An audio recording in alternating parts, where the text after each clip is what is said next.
Randy Stapilus has a story at Idaho Weekly Briefing today that I think goes a long way to, if you hear that phrase, scientific polling, well, there is unscientific polling as well. And the story really breaks down why you get sometimes differences between the two and why it might be wise to rely on the more scientific. It's 8:43. Bill Colley with you as well this morning on Top Story on News Radio 1310 KLIX and newsradio1310.com. 50. We had 51, and I told someone earlier, we're just temperature this morning doesn't seem to know what it's going to do, if it's going to get warmer or colder. First of all, Randy Staples joins us on Monday mornings during this time slot, and welcome back. Well, good morning. The weather certainly is a little unsettled around this time of year. It certainly is. I don't know if it's, windy and 60, 70 mile per hour gusts. Takes some getting used to at times. Mm-hmm. I call it rotating weather. Yeah. That's a good description for it. Talking a little bit about polling differences, and you have a story, of course, a couple weeks ago you were talking about the polling done, and now we're seeing some of these straw polls that are being done in some counties where it doesn't seem to match the overall scientific polling, and you broke that down in the latest edition, and maybe you can give folks a little bit of an idea of the differences between the two. Well, the scientific polling, which is really the more proper polling and a little bit closer to usually closer to more reliable overall, tends to cover the whole population. There was the poll that was out on Idaho presidential preferences, and that came out of Utah by a professional polling firm, and it was done all over Idaho and encompassed, among other things, the range of Republican voters, and among other things, it showed Donald Trump in a pretty clear lead.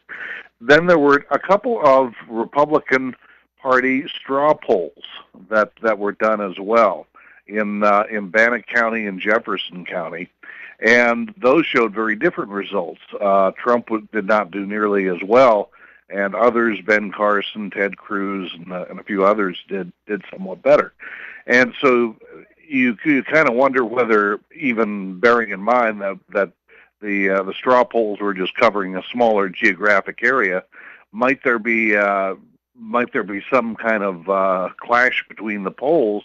And what occurred to me is that the straw polls were, because they were done kind of under the auspices of the local Republican organization, they might kind of have an overrepresentation of people who are active in Republican Party politics and Republican Party activities.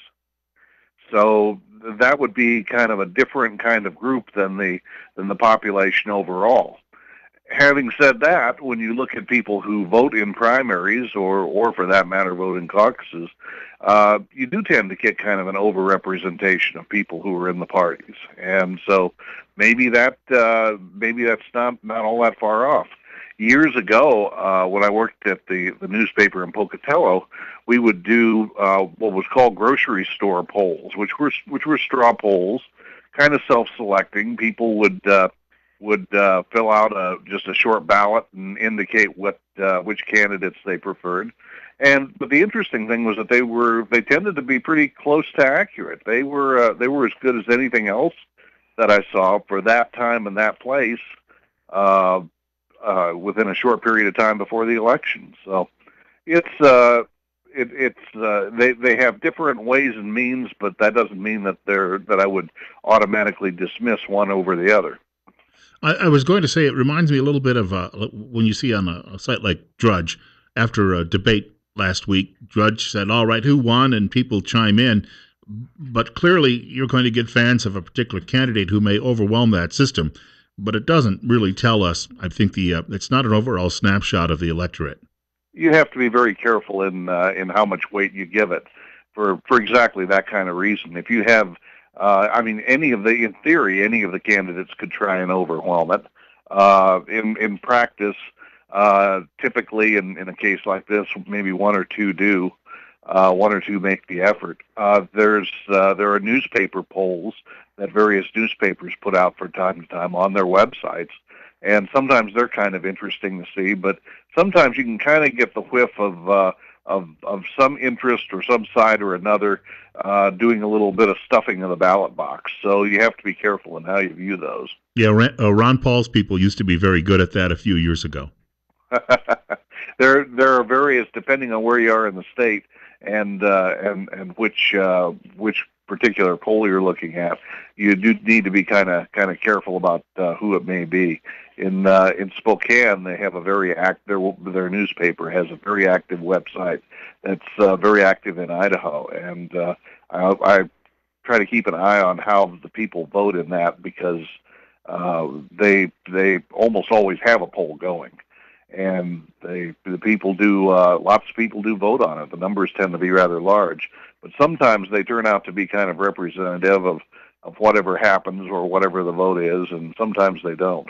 You know, mentioning websites, of course, people, when they hear us chatting on Monday mornings, may wonder how they would actually see Idaho Weekly Briefing. Where would you send them? I would send them to www.ridenbaugh.com. That's RIDENBAUGH.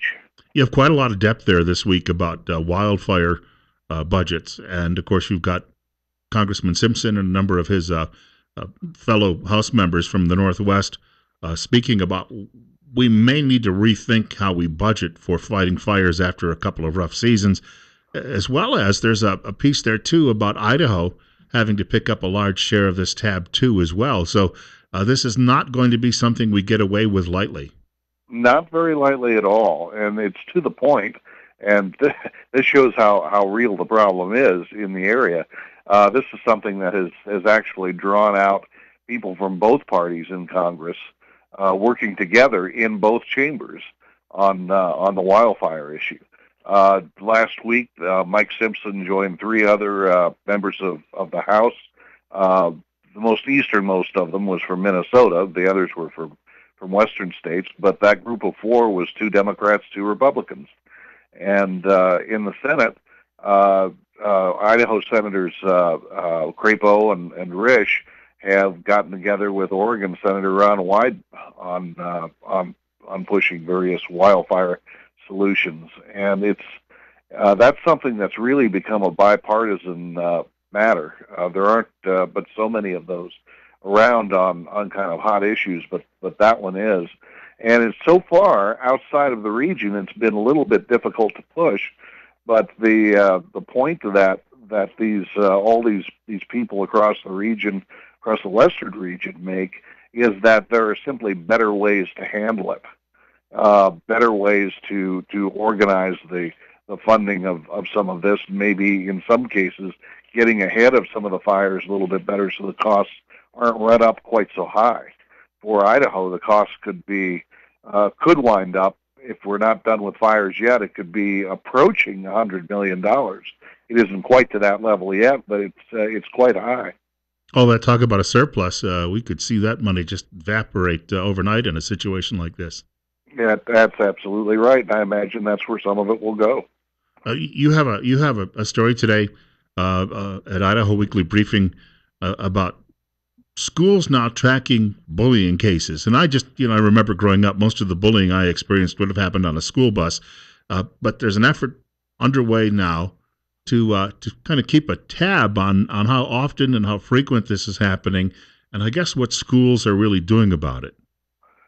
It's and I think nationally there's begun to be a little bit more awareness of some of this, in part because you sometimes see after, not even just so much because of what happens at schools, although that can be really serious problems, but people have started attaching to bullying all kinds of later problems, ranging from, on the one hand, suicides of some people, either at that age or later, and then on the other hand, people who go on, from early bullying activities to go on to doing other larger scale and maybe more hazardous things as an adult. And so there's some thought that if you can bring some of this under control, you might be able to help people on both ends kind of avoid some of the dark futures that could be awaiting for them if some of these kinds of behaviors and approaches aren't corrected earlier on. Our guest is Randy Stapilus, publisher of Idaho Weekly Briefing. It's coming up on 8:53, and it's our temperature 53 as well at the moment. Slight rise now as the sun starts to kind of bake the air. The one thing that catches my attention about that story, schools may be looking to keep track of this too, because in the future, I think there's going to be a lot of pressure because it'll be tied perhaps to certain funding for various programs. It's possible. It's possible. And I would suspect that that it would tend not to be funded or tend not to be connected so much to implementing particular rules or policies or things like that, but as so much as just kind of keeping track of it and showing that they're making some kind of effort to deal with it. And how you deal with it is the next question. But I suppose the first thing that you have to do is to find out what the actual situation is, what the what not only what the numbers are, but what the circumstances are, and then maybe once you have better information, you can start to figure out how you can start to deal with it. My school teacher sister tells me that it's often related to ultimately what's going on at home, or number two, maybe a lack of parents at home. Because of our current, situation with so many families with a missing parent or sometimes children being raised by other relatives. And that can certainly be possible. I could imagine that a number of different kinds of scenarios could play into it.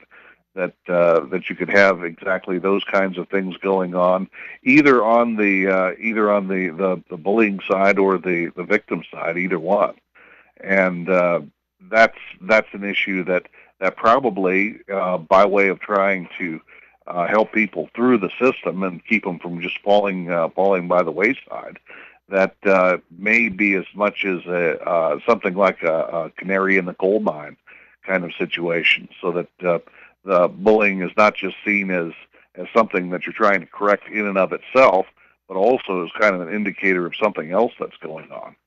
We had a slight uptick in the jobless rate in the state of Idaho and in many counties in August. Initially, when I was reading that this morning, I thought to myself, all right, that may well be related to people, just losing seasonal jobs at the end of summer, but that doesn't normally happen until September. Is there any explanation, or is it just one of those statistical anomalies?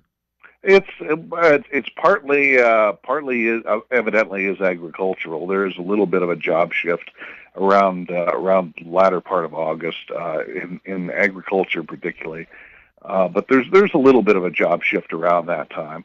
But in addition to that, it's a little bit of a kind of a low key. Kind of a statistical blip almost, because we are talking about 0.1%, which is a pretty small scale measure to go after. It's something that because of the way that jobs are calculated, the number of jobs that are out there, the number of people that are looking for jobs, it's really a very small gap, and doesn't probably indicate very much change at all. A very small number change in the number of people in Idaho who are reporting that they are looking for work might make the difference of whether you gain or lose a tenth of a percentage point, something like that. So, that's not something that I would look at in terms of being too concerned about it. And something that's around 4% of unemployment is actually very close to what most labor department people would tell you is kind of what you're shooting for. That's kind of almost a sweet spot where most people who are looking for work can find it, and there are just about enough people to fill the jobs on the other hand. And in fact, Idaho continues really being a leader in the nation when it comes to these numbers. I mean, well above average when it comes to people who apparently are employed. Those are pretty good numbers. Of course, there are a lot of things that they don't represent. There are a lot of people who are listed as employed who are really kind of underemployed. They don't really get to the question of pay and a number of pay benefits, a number of other considerations. There are a lot of things that they don't cover, but on the basic level of whether people are working, yeah, pretty much people in Idaho are working. We like to hear that. It's better than the reverse. Randy Stapilus, very quickly, for people who would like to actually take a look at Idaho Weekly Briefing, what's the website again? What's the address? I would go to www.ridenbaugh.com. That's RIDENBAUGH.com. We look forward to talking with you again on next Monday morning. We'll talk to you then. Take care, sir. Randy Stapilus joining us this morning. Idaho Weekly Briefing, giving us a bit of a rundown of some of the stories that he's been covering. 8:59. News is on the way from the Fox News Network, that is Fox Radio News Network. And then we've got another hour of this program ahead. Whether you can stand that or not, I guess, is a matter of personal taste. Some of the things we'll talk about coming up. Pope Francis on his way to the USA, and he's going to be greeted by a rather unusual group of people outside the White House. And Franklin Graham, the Baptist, not happy about that. Details on the way.